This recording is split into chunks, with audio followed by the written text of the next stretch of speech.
Hello, this is Jo. Welcome to my video on the new moon that we have occurring today, the 15th of December at about 8 p.m. Australian Eastern Daylight Time. It is occurring at 23 degrees 52 minutes of Gemini. So the full moon is a time of culmination, illumination. It's the time where the sun opposes the moon, beaming its light onto our needs, emotions, subconscious, and awakening our inner yin or inner world urges and drives. It's the peak of the lunar cycle, so it's a time of heightened energy, elevated emotions, and it represents a culmination, a release point, a fruition, or an expression of something which is colored by the themes of whatever sign it's occurring in. So here in Gemini, there's a need to connect, a need to collect, meet, learn. Gemini is very social. This could be a party moon. This is the expression of mental stimulation, thinking ideas, maybe a breakthrough idea or an opening in the mind, an opening of the mind. It's a very buzzy, busy moon. There's a lot of talking and words and stories, networking, meeting people, community, lists, multitasking. It could be even through all of these things at the time of this full moon, an illumination of even how the mind works, learning Gemini, how the mind works, and learning the moon in Gemini about how this links to our emotions and how we feel and our well-being. So it could be the bringing to consciousness of the stories that we tell ourselves, the stories that our inner subconscious world is feeding up to us, and the way reciprocally the stories that we tell ourselves infect or affect our inner world, our subconscious, and our drives. So the mind is central to Gemini. It involves our brain activity, neural networks, nervous systems, the inner networks within our psyche, as well as how we network externally with the people and things around us. So through whatever revelation or illumination we receive at this full moon, it could be the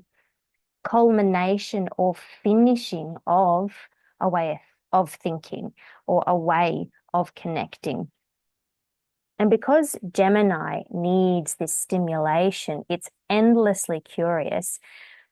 But with the interplay of the astrological energies here that I'll go into soon, there is a strong theme here of releasing the full moon, the mind, and allowing it to unravel, not in a way that significates madness, but it's a loosening, a freeing, a lightening. Gemini is the lightness, the fun, the never a dull moment energy.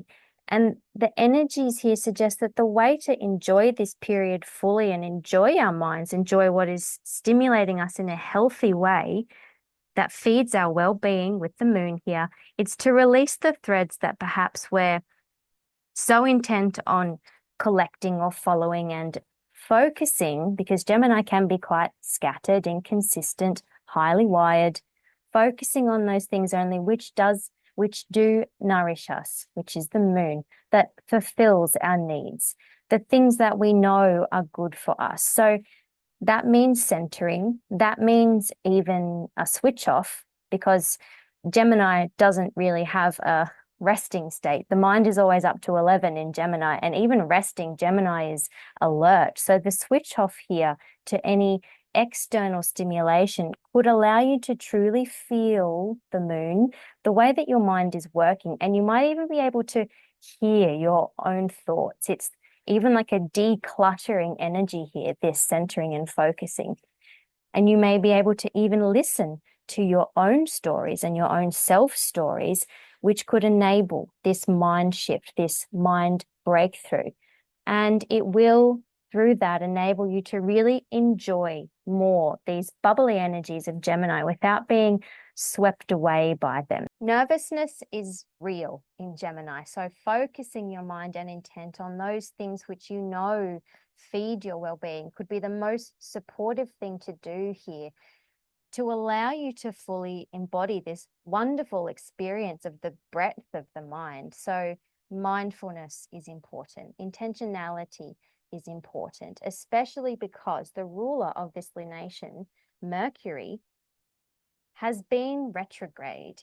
And on this day, could have happened on any day, just happened to happen on the day of the full moon. It just so happens that he is stationing direct. So no more Mercury retrograde, although he technically doesn't exit his retrograde zone until the 3rd of January. And the station date, it's always a limbo time, a liminal time. It's a no direction, no backwards, no forwards, no up or down. It takes a while for a planet to fully stop, pause, and then fully get going in the other direction again. And that's why things can be a little bit wobbly at this point in time.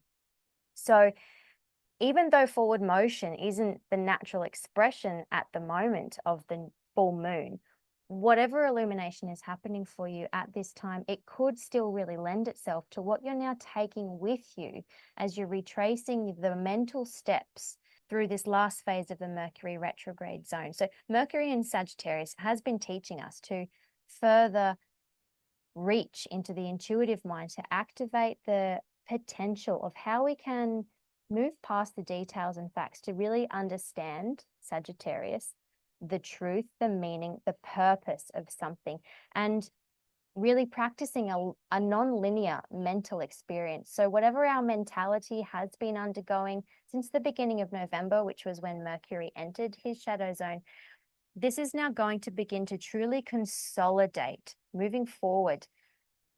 Probably a new perspective, even a new way of thinking, possibly even a more positive mindset, because Sagittarius is very optimistic and hopeful and positive.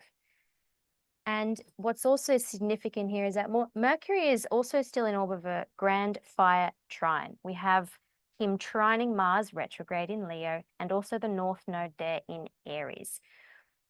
So Mars is the planet of action and movement, assertion, drive.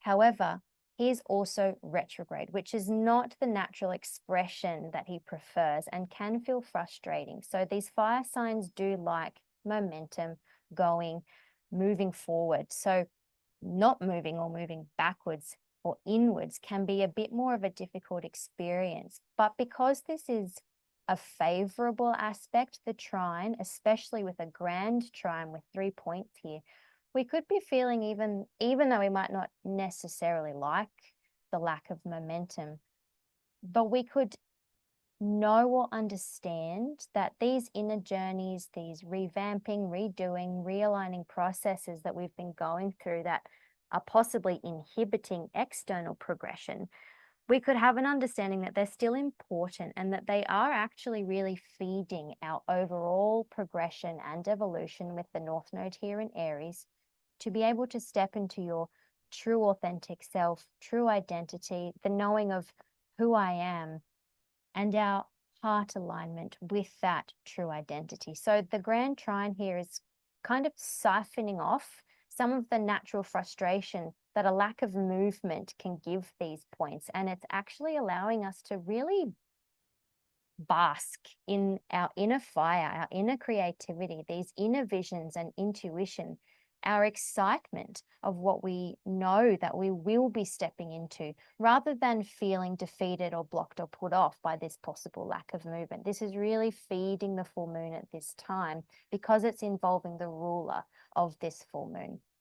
And this sun here in Sagittarius, fiery Sagittarius, beaming its light onto the moon, it's that reminder as well of the vision, the purpose, meaning. And perhaps this is with all of this fiery energy here, I'm getting it's possibly a burning away of all of those details, threads, particulars, unnecessary distractions, all these Gemini words that don't serve this forward progression. So this fruition at this full moon could perhaps be through the settling of the mind, a centering of the mind at this full moon, that really benefits this broadening and expansion of self, even if we don't necessarily have the answers or the clarity at the moment of what this will actually look like. What's also very significant here at the full moon is that there is a T-square from this lunation of the Sun-Moon opposition squaring Neptune in Pisces. Now, this is a tense aspect, But I feel that at this point, there's so much fiery, whirly, flary energy around and strong intellectual energies that this Neptune in Pisces, this watery point, it's kind of balancing out these stronger energies, like it's a cooling off or a soothing. And Neptune asks us to dissolve, to let go, to let be. And the difficulty here with this hard aspect, the square, can be because Gemini wants the facts, the details, the connections to all of the different separate things. And Pisces, especially Neptune in Pisces, doesn't really care about those details because it has that higher understanding that everything is within unity consciousness anyway, so the particulars don't matter. And Sagittarius here is wanting the vision, wanting to explore, to travel, to go, whether physically or metaphysically, to understand and learn. And Pisces here at the apex of this full moon says, let go first. Dissolve your ideals, your belief systems, cool it down. And does this pursuit of whatever you're going for or visioning serve your highest good? Because that is also what Neptune represents. And Neptune through this can put the fog here. It can bring into our awareness also that things might not be as they seem. And the square could give us the realization that what we have been seeing isn't actually what we thought it was. We could have been looking at something through rose-colored glasses. And the full moon is also highlighting these themes of duality, because both Pisces and Gemini are very strongly representative of duality. It could be duplicity or hidden things, lies or the stories that we tell ourselves that don't serve our highest good. The full moon could be an illumination of those things that we're telling ourselves or telling others, or an illumination of what has been untrue, a reveal of what has been concealed. And what do we do with this? Well, we don't spiral. We don't let our minds run away with it. We can center by fulfilling the empty corner of this T-square, which is Virgo. So the energies of Virgo balance out these three other mutable signs in this configuration. It's the missing point. It's where we need to compensate and balance out these energies. And Virgo doesn't spiral. Virgo creates order and organization out of a mess by not being idealistic, by being practical and realistic. This is the application, Virgo, of logic, Gemini. Perhaps even here thinking outside the box, with Gemini being very strong here, to assess and discern, to do things in a way that is good for you. Ground, center, settle, and discern, which is easier said than done with these very strong fire, air, and overall mutable energies. But we can still use this to our benefit, because mutability does allow for flexibility and adaptability, and we can adapt to anything that we set our mind to. Gemini. So at this full moon, we can really tap into these energies to dissolve or burn away what doesn't stimulate you in a healthy way. It could be to release mentalities or self-stories or mindsets that don't serve your highest good or well-being. And through this could be bringing in new connections, Gemini, that could be coming in to match this new energetic signature within you that is being revealed by this releasing. Going to the tarot now, I'm using again the Tarot of the Divine by Yoshi Tani. This is the Ace of Swords, which is possibly the airiest card in the whole deck, which suits Gemini just fine. This is about new mentalities, ideas, ideals, new stories, new connections, all of these air words. And it's not a new beginning yet, because this is the middle, not the beginning of the lunar cycle. But with Mercury now turning direct, it's still a turning point of how our minds work and how we intentionally use our minds. So the myth here that Yoshi Tani has used on the Ace of Swords is the myth of the Gordian knot, which is about Alexander the Great. So the Gordian knot was an incredibly intricate knot that generations of people could not unravel or undo. There was a prophecy that whoever could undo the knot would become the ruler of Asia.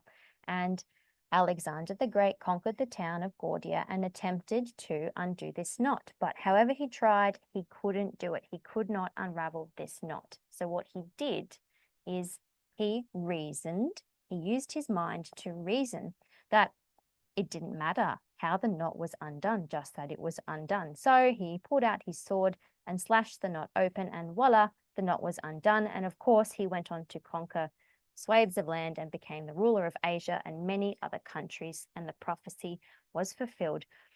Because Neptune is strong here at this time, I'm really getting that this is taking our fate into our own hands, because Neptune is that higher, broader meaning by being intentional. And the story of this card is lending to this big theme of releasing mentalities, of the cutting away of excess. I mean, this is a time of excess in Sagittarius season.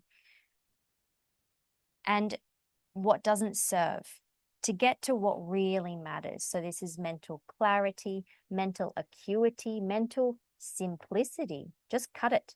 Just stop this mental unraveling and get to the crux, get to the truth, Sagittarius. Drop what doesn't serve you. Drop what has your mind doing these mental acrobatics. There's no need. There's no need to tie yourself in these knots. Cut away the mental fluff and start following your own true thread instead of following all the threads that you think you have to follow. So this card is the clarity, the solution, even the light bulb moment. But you have to make the room for it. So perhaps these new connections signified by this card, and they can be within new ways of communication with yourself after releasing the inner connections or communications or stories that don't serve your well-being, but also the new connections with people, whether relationships, friendships, community, can be really prevalent right now or incoming at this time as well. So overall, this is using the powers of your incredible mind to serve you rather than swamp you and tie you in knots, and to enjoy the scintillating, fun, buzzy, connective things that come with utilizing the mind and its powerful processes. So thanks so much for joining me. I hope you enjoy this sparkly full moon in Gemini, and I will see you in the next video. Thanks.